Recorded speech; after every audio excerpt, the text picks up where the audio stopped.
আর এবার যে খবর আপনাদের জানাবো, ফের কি বড় সামরিক পদক্ষেপের পথে ভারত। সকাল থেকে একের পর এক বৈঠক প্রধানমন্ত্রী নরেন্দ্র মোদীর।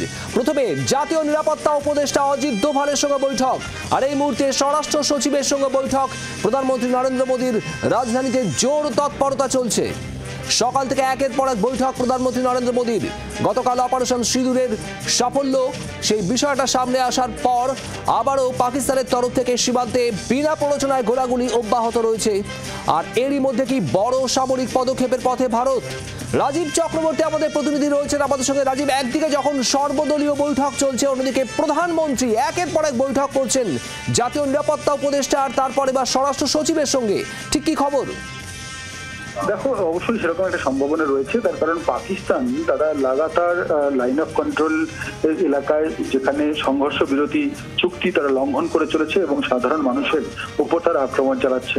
বিশেষত জম্মু কাশ্মীরের পুঞ্চ এলাকায়, সেখানে যে লাইন অফ কন্ট্রোল এলাকায় গ্রামবাসী, নিরীহ গ্রামবাসীদের ওপর গুলিবর্ষণ করে চলেছে এবং সেখানে বেশ কিছু মানুষের প্রাণ গিয়েছে। এই আবহে প্রধানমন্ত্রী নরেন্দ্র মোদী একদিকে যখন সর্বদলীয় বৈঠক চলছে সংসদ চত্বরে, ঠিক সেই সময় তিনি তার বাসভবনে প্রথমে জাতীয় নিরাপত্তা উপদেষ্টা অজিত দোভাল, তারপরে একের পর এক সচিবদের সঙ্গে তিনি বৈঠক করছেন এবং সেক্ষেত্রে অনেকেই মনে করছেন যে এক্ষেত্রে ভারত আবারও কিছু বড়সড় পদক্ষেপ করতে পারে। তবে তোমাকে জানিয়ে রাখি যে এক্ষেত্রে বেশ কয়েকদিন ধরেই প্রধানমন্ত্রী নরেন্দ্র মোদী প্রতি মুহূর্তে এই ভারত এবং পাকিস্তানের যে সম্পর্কে টানাপোড়েন চলছে তা নিয়ে সতর্ক রয়েছেন। তিনি প্রত্যেকটি মুহূর্তের খবর নিচ্ছেন এবং যারা এই সেনা আধিকারিকরা রয়েছেন, সেনা প্রধানরা রয়েছেন, বিভিন্ন মন্ত্রকের সচিবরা রয়েছেন, তারা প্রায়শই গিয়ে প্রধানমন্ত্রী নরেন্দ্র মোদীকে কিন্তু আপডেট দিয়ে আসছেন।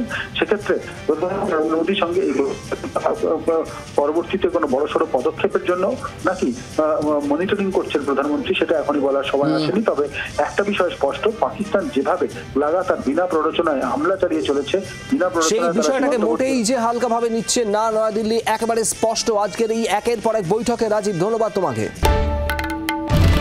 বাংলার আওয়াজ, বাঙালির আবেগ, জি 24 ঘন্টা।